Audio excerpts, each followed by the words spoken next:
할렐루야. 노년의 사도 바울은 디모데후서 4장 21절에서 디모데에게 이야기를 합니다.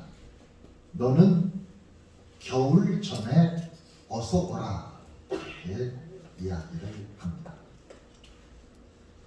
노년의 사도 바울이 겨울 전에 어서 오라. 영적인 아들 디모데에게 하는 이야기입니다. 단풍으로 깊어가는 가을은 어느덧 겨울을 재촉하면서 피곤한 우리들의 몸과 마음을 더 분주하게 만들고 있습니다. 겨울이 오기 전에 사랑하는 성도들의 모습을 보고 싶습니다. 겨울이 다가오고 인생의 어두운 밤도 다가올 것이기 때문입니다. 돌아오는 주일이 추수감사절입니다. 모든 성도들이 다 교회에 나와서 하나님 앞에 영광의 예배를 드릴 수 있기를 바랍니다. 오늘 2부 예배 나오신 분들은 다음 주에도 2부 예배 나오셔서 날짜도 좋아요. 11월 1일 11시 우리가 추수감사절로 이 자리가 가득 차서 하나님의 영광 돌리는 총동원 주일로 예배를 드릴 수 있기를 간절히 기원을 드립니다. 오늘 10월의 마지막 주일은 종교개혁을 기념하는 그런 주일입니다. 1년에 한 번씩 이런 말씀을 듣지요. 부활절에 부활에 대한 말씀, 또 종교개혁주일에 대한 그런 말씀, 또 감사절에 대한 말씀, 성탄절 말씀, 이런 말씀 한 번씩 들으면 또 1년이 지나갑니다. 종교개혁기념주일, 지금으로부터 503년 전 1517년 10월 31일 마르틴 루터가 독일의 비텐베르크 대학 교회 정문에 로마 카톨릭 교회의 가르침을 반박하는 이런 거 잘못됐다라는 것을 95개조 많지요. 95개조의 항의문을 내붙인 것에서 종교개혁이 시작됩니다. 왜 마르틴 루터가 10월 31일 날 그 반박 항의문을 비텐베르크 대학교의 문에다가 붙였을까요? 오늘날로 말하면 대자보 뭐 그런 거 붙인 시기입니다. 왜 10월 31일일까? 우리에게는 그날이 그냥 평범한 날, 10월의 마지막 날이라 중요한 날인가? 하여튼 그냥 보통 날입니다. 우리에게는. 그런데 로마 카톨릭 교회는 10월의 마지막 날 10월 31일을 중요하게 여기는 날인데요. 그 날이 제성절 또는 만성절 All Saints Day라 그래서 모든 성자들을 기념하는 날입니다. 이건 우리들에게는 없는 날입니다. 우리는 예수 그리스도를 믿고 성모 마리아 그냥 믿음 좋은 여인 예수님을 육신적으로 낳은 훌륭한 신앙의 여인이지 마리아의 이름으로 기도하지는 않습니다. 우리가 마리아의 이름으로 중보를 요청하지도 않습니다. 우리에게는 어거스틴 훌륭한 신앙인입니다. 성 프란시스 그가 얼마나 영성이 뛰어났는지 새들하고도 대화를 했다고 그러더라고요. 좋아요. 영성이 뛰어난 분이고 신앙이 좋은 분이지만 우리가 그 사람한테 기도하지는 않습니다. 그런데 가톨릭 교회는 그들을 성인이라는 보통 사람과는 다른 높은 반열에 올려놓고 그들을 기리는데 10월 31일이 바로 그런 날이었습니다. 그래서 마르틴 루터는 이것 잘못된 일이라는 것을 강조하기 위해서 그날 항의문을 내걸었습니다. 성인들을 숭배하는 10월 31일, 심지어 성인들의 유골을 가져다가 유골 앞에서 그들을 경배하는 예배를 드렸습니다. 관을 꺼내와서 그 유럽의 큰 성당들 보면은요, 그 성당 밑에 무덤 이런 시설들이 있어가지고요, 관을 성당 밑에 이렇게 보관하는데 그걸 꺼내가지고 올라와서 그 관을 다시 올려놓고 그 앞에 성인들을 위한 예배를 드리고 그들을 경배하는 일들을 했던 겁니다. 마르틴 루터는 그날 이거 하면 안 된다고 종교개혁을 시작합니다. 역사학자들은 중세를 암흑기라 이야기합니다. 중세가 기독교 시대였는데 교황의 권위가 황제를 세우고 폐할 정도로 교황의 권위가 높았는데 왜 암흑기라 그럴까요? 마틴 루터는 성경을 읽으면 읽을수록, 기도하면 기도할수록 교회의 잘못된 모습들이 그 눈에 보였습니다. 성도들은 잘못된 것도 잘 알지 못했습니다. 왜냐하면 성경을 읽을 수가 없었기 때문입니다. 1517년 당시에 성경은 라틴어로만 되어 있었습니다. 라틴어라는 옛날 언어, 라틴어, 헬라어, 이거 신학대학에서 좀 공부를 했습니다만 안 쓰는 말을 공부하면 어렵습니다. 쓰는 다른 나라 말도 어려운데 안 쓰는 옛날 말을 공부하니 참. 그러니까 일반 성도들은 라틴어로 된 그 성경을 읽을 수가 없었어요. 라틴어 성경을 읽을 수 있는 사람은 라틴어를 공부한 신부들 정도나 사자나 읽을 수 있었지, 일반인들은 성경을 소지하지도 못하고 가지고 있지도 못하지만 읽을 수도 없었습니다.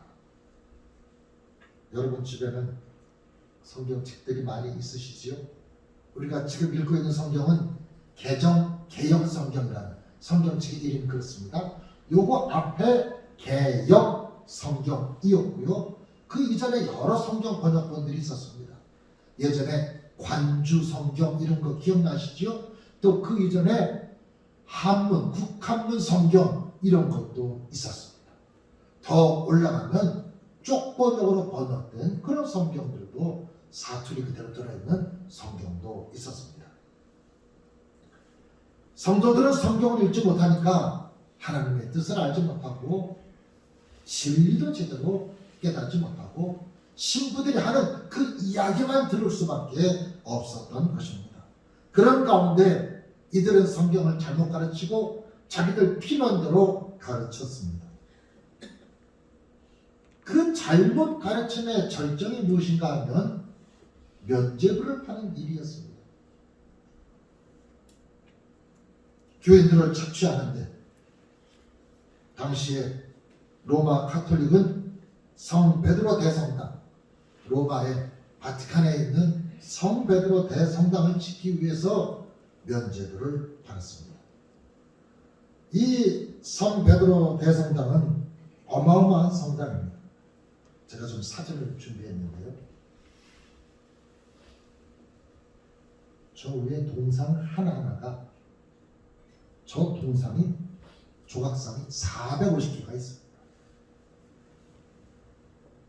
기둥이 엄청나게 큰 기둥, 밑에 기둥 좀 보이시죠? 저 기둥이 500개입니다. 미켈란젤로라는 당시 초대 화가를 비롯한 여러 세계 최대 화가들의 그림들이 저 안에 엄청나게 있습니다. 성당의 길이는 221m 혹은 150m, 저 최고 높은 것은 138m. 성당의 면적이 축구장 6개를 합한 것보다 넓다고 합니다. 저 베드로 대성당은 추후 326년 콘스탄틴 황제 때 베드로 사도가 순교했다라고 여겨지는 네로 황제의 전차 경기장 위에다가 세웠습니다. 참 의미 있는 것이죠. 베드로 사도가 순교한, 근데 순교한 것이 네로 황제가, 폭군 네로 황제가 사람들을 열광에 빠뜨리고 사람들을 미치게 만들었던 그 전차 경기, 그리고 거기서 사람들을 죽이고 짐승에 박이 되게 하고 불에 태워 죽였던 그 장소에 저 성당을 지었습니다. 그런데 콘스탄틴 때 지었으니까 4세기 320년 정도 즈음에 성당을 지었는데 1200년쯤 지나고 나니까 성당이 낡아졌습니다. 그렇지요. 1200년이 지났으니까 얼마나 낡아졌겠습니까? 그래서 15세기에 교황 니콜라우스 교황이 성당을 새로 짓겠다라고 계획을 세우고 그 다음 교황 율리우스 2세 때 건축을 시작하고, 그리고 종교개혁이 일어날 마틴 루터 당시에는 교황이 레오 10세였는데 저렇게 엄청난 대성당을 짓다 보니까 건축 헌금이 모자랄 수밖에 없었습니다. 저런 엄청난 성당을 짓는데 건축 헌금이 모자라니까 그 기금 마련을 위해서 짜낸 묘안이 뭐냐? 면죄부를 하는 겁니다. 면죄부. 죄를 용서받는 대가로 금품을 받고 발행하는 증명서입니다. 아무리 큰 죄를 지었더라도 돈을 내면 그 죄를 용서받는 것입니다. 성경에도 없고 신앙적이지도 않은 그런 면죄부를 파는데 팔다 나중에는 죽은 사람을 위한 면죄부도 팔았습니다. 이미 죽었는데 죽어서 지옥에 있을 네 아버지, 네 어머니가 지옥에서 고생하고 있다, 네 어머니는 천국으로 옮겨주겠다라면서 면죄부를 팔았던 것입니다. 참 지금 생각하면 말도 안 되고 있을 수도 없는 이야기인데 교황의 권세가 얼마나 무서웠는지 효심을 자극했을까? 너 부모님 살아계실 때 효도하지 못했잖아. 네 부모님 지옥에서 고생하시는데 천국으로 옮겨드렸어. 그 면죄부를 팔아서 아까 그 엄청난 베드로 대성당을 지어나갔던 것입니다. 유명한 관광지인데 참 씁쓸합니다. 어떻게 저 성당이 지어졌는가를 생각하면 마틴 루터는 참 말도 안 되고 있을 수도 없는 일인데 아무도 거기에 대해서 말을 못해요. 교황이 두려워서, 무서워서. 마틴 루터는 거기에 항의를 하는 겁니다. 우리의 신앙은 믿음의 근거를 둬야 돼요. 우리가 신앙생활하는 것은 하나님의 은혜이고, 이 은혜는 오직 예수 그리스도를 통한 십자가의 사건이 우리에게 은혜가 되는 것이고, 우리의 영광은 하나님께만 돌려드려야 된다라는 이런 이야기를, 이 모든 이야기가 성경에 있다는 것을 마틴 루터가 강조를 합니다. 참 당연하고 지극히 평범한 이야기인데 마틴 루터는 이 이야기를 하기 위해서 목숨을 내걸었습니다. 아까 우리가 찬송했던 585장 내 주는 강한 성이요 방패와 병기 대신이, 그 찬송 부르면서 재판받으러 들어간 겁니다.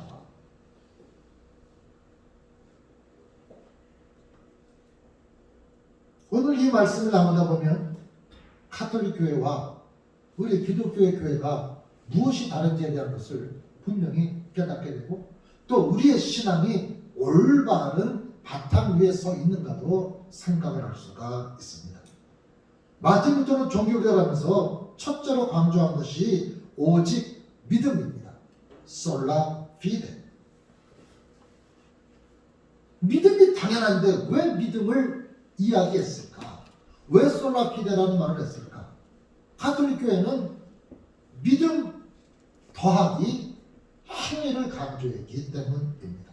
아까 말씀드린 것처럼 면죄부를 사야 구원을 받는다, 착한 일을 해야 된다, 교회가 하라는 대로 해야 된다는 것을 거기에 덧붙였습니다. 오직 의인은 믿음으로 말미암아 살리라 했는데 믿음으로 되는 것이 아니라 교회의 가르침을 따라야 되고 덕을 쌓아야 되고 면죄부를 사야 된다라고 이야기를 했던 것입니다. 마틴 루터는 이것이 잘못됐다고 얘기했습니다. 구원은 예수 그리스도의 십자가 사건을 우리가 믿음으로써 구원을 받는 것이지, 그것을 내가 신앙적으로 고백함으로써 구원을 받는 것이지, 뭘 해서 뭘 사야 구원받는 것이 아니라고 이야기를 했습니다. 그것은 둘째로 솔라 그라치아, 오직 은혜였습니다. 구원을 받기 위해서 내가 돈을 들여야 되는 것이 아닙니다. 뭘 해야 되는 것이 아닙니다. 은혜는 거저 주시는 겁니다. 거저 베푸시는 겁니다. 그런데 그들은 하나님의 은혜, 예수님의 은혜가 아니라 하나님과 성도들 사이에, 예수님과 성도들 사이에 중간에 사제들이 가로막아 섰습니다.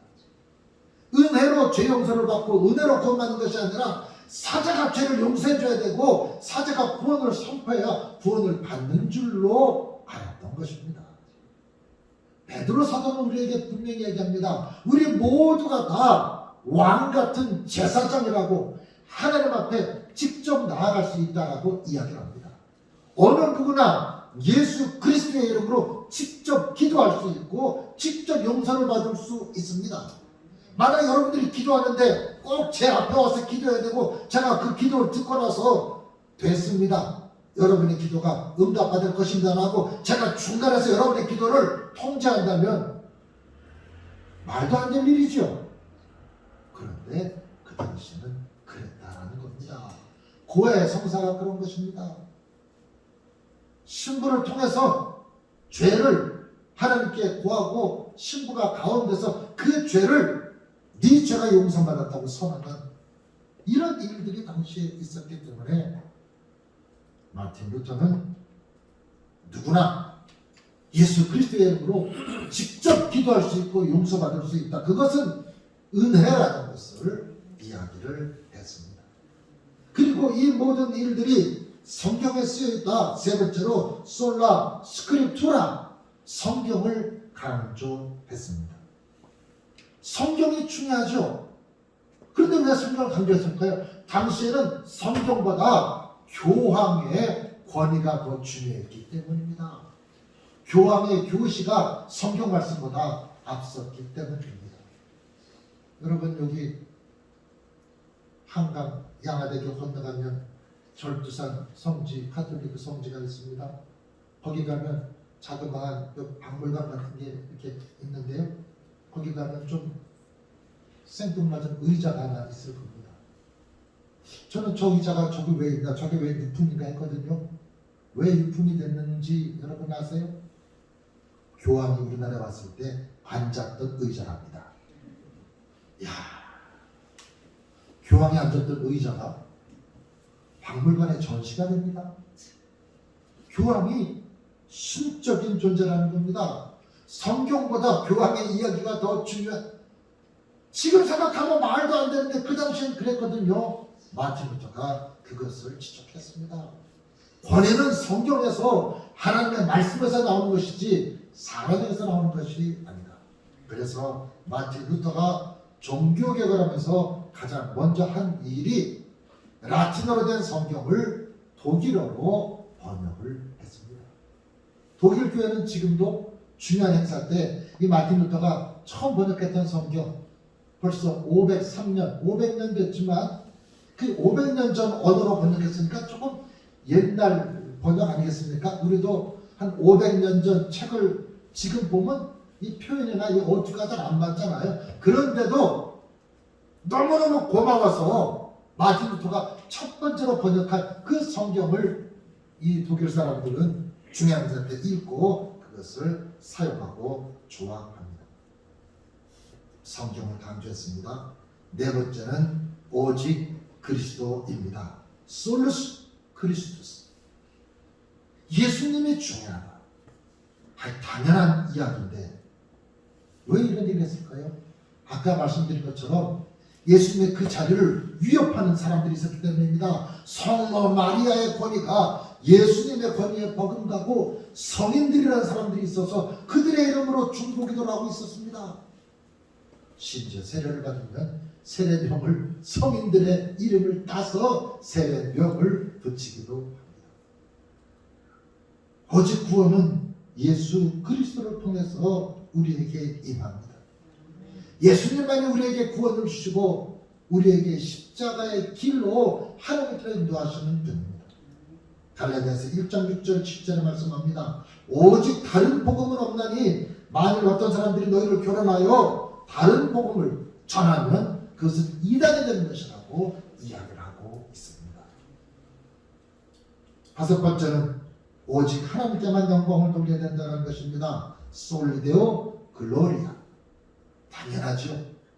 그런데 왜 이런 일을 했을까요?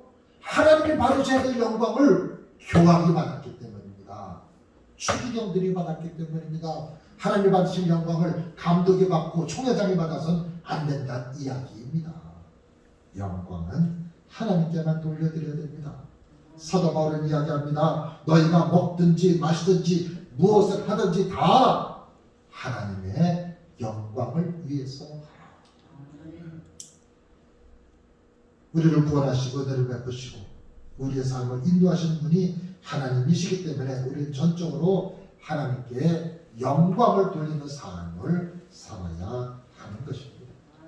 지극히 당연한 이 다섯 가지 이야기, 오직 믿음, 오직 은혜, 오직 성경, 오직 그리스도, 하나님께 영광 돌리는 이 이야기를 하는데 마틴 루터는 목숨을 내걸었습니다. 오늘 성경 본문으로 들어갑니다. 오늘 우리가 함께 읽은 말씀은 예수님께서 예루살렘 성전을 깨끗게 하시는, 성전을 책망하시는 그런 내용의 말씀입니다. 왜 예수님의 성전에서 책망하셨을까요? 예수님의 성전에 들어갔더니 성전 안이 막 시끌벅적 막 난리였습니다.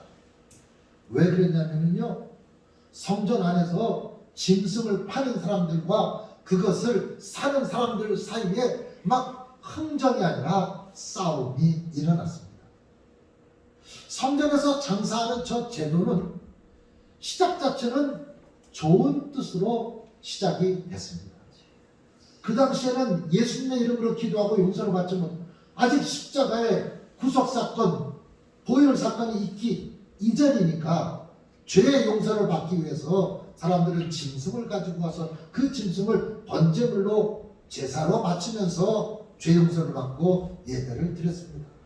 형편에 따라서 어떤 이는 좀 검소하게 비둘기를 바칠 수도 있었습니다. 형편이 좀 되는 사람은 양을 바치기도 했습니다. 여유가 있는 사람은 소를 바치기도 했습니다. 그런데 이걸 가지고 성전으로 오는 일이 보통 일이 아니었습니다.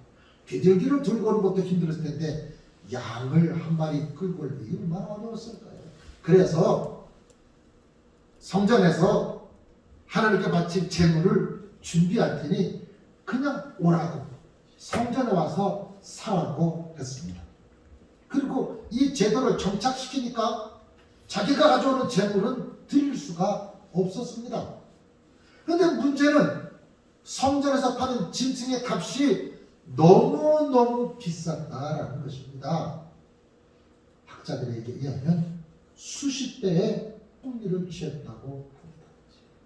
양 한 마리를 시장에서 3만 원에 살 수 있다면 3만 원짜리 양이 성전에서는 50만 원, 100만 원에 끌렸습니다. 그걸 살 수밖에 없었습니다. 왜 그렇게 되었을까? 황금알을 낳는 성전의 장사가 소문이 나면서 권리금이 엄청나게 높아졌을 것입니다. 그 수익금은 제사장들과 장사하는 사람들이 나눠 가졌습니다. 비싸게 팔수록 그걸 살 수밖에 없으니까 이익은 남았습니다. 장사하는 사람이나 제사장 모두 제사보다는 장사에 관심이 있었고 그 수익금에 혈안이 되어 있었습니다. 여러분, 혈안이라는 말 눈에 핏발이 선다는 얘기입니다. 그게 혈안입니다. 제사장들은 그렇게 돈을 벌어들였고, 그렇게 벌어들인 돈으로 이들은 산에 들인 공연이 되면서 정치를 했습니다. 종교와 정치, 그 사이에 돈이 4개가 되면 타락으로 가는 건 당연할 수밖에 없습니다. 그러니 성전에서 순수하게 예배드리러 오는 사람들은 이게 비싸다고, 비쌀 수밖에 없죠. 수십 달러 비싸게 파는데 성전이 아수라장이었습니다. 예수님은 그것을 보고 너무너무 속상하셨습니다. 요한복음 2장에 보면 그걸 막 내쫓으시고 끈을 만들어서 그냥 혼내셨다고 예수님이 기록을 하고 있습니다. 그러면서 하나님 앞에 예배드려야 될 곳, 기도해야 될 곳이 강도의 소굴이 되었다라고 장망을 하십니다. 그래서 예수님은 요한복음 2장 19절에 말씀하십니다. 이 성전을 헐어버리라고 했습니다. 성전이지만 헐어버려라. 왜? 강도의 소굴이 됐습니다. 하나님 앞에 예배드리고 하나님의 영광 받으셔야 될 그 성전이 강도의 소굴이 되어버렸습니다. 오늘날 교회가 강도의 소굴이 되었다면 헐어버려야지요. 교회에서 하나님 앞에 영광을 돌리고 진정한 예배가 드려야 되는데 교회 안에서 비리와 탐욕이 있고 교회가 사유화되고 교회가 문제를 일으킨다면 예수님은 어쩌면 우리들에게도 성전을 허물라고 말씀하실지도 모르겠습니다. 저는 요즘에 이렇게 전염병이 돌면서 교회에서 예배를 드리지도 못하고 어떨 때는 30명, 어떨 때는 50명만 예배드리고 요새 좀 완화돼서 3분의 1 예배드리라고 그러는데 엄청나게 큰 성전에 우리나라에 10,000명 들어가는 성전도 있습니다. 여러분 말이 10,000명이지 10,000명 들어가는 성전 5,000석, 3,000석, 2,000석 3개축으로 된 그런 성전이 있어요. 그 성전에서 50명 예배드려 뭘 말하는 걸까요? 성전이 중요한 것이 아니라 성도가 중요하다는 것입니다. 교회 건물이 아니라 성도들이 중요하다는 것입니다. 이걸 이 사회가 우리에게 오히려 깨우쳐주고 있습니다. 건물 중심의 신앙생활이 아니라 사람 중심의 신앙, 한 사람 한 사람이 올바른 믿음으로 살아야 되는 것을 강조하고 이야기하고 있습니다.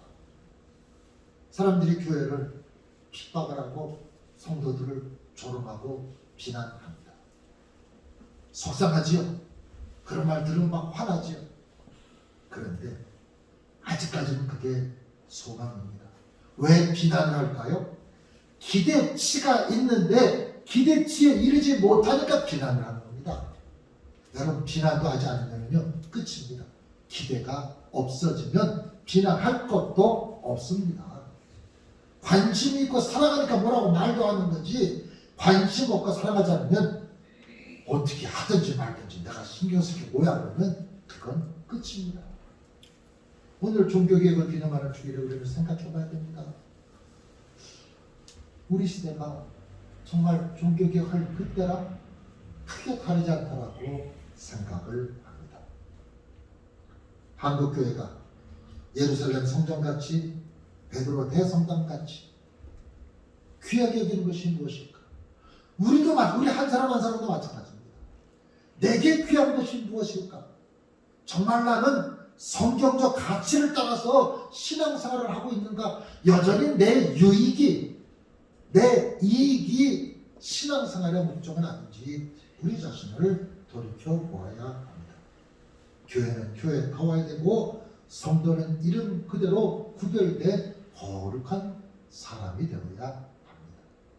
오늘 종교개혁주의를 맞이하면서 교회들이 깊이 생각을 해야 되고 성도들 한 사람 한 사람이 정말 인정받고 존중받는 신앙인이 되도록 우리 자신을 돌이켜보면서 내게서 변화될 것은 없는지, 내가 회개해야 될 것은 없는지, 교회와 우리 자신을 돌아보는 종교개혁주일이 될 수 있기를 간절히 기원을 드립니다.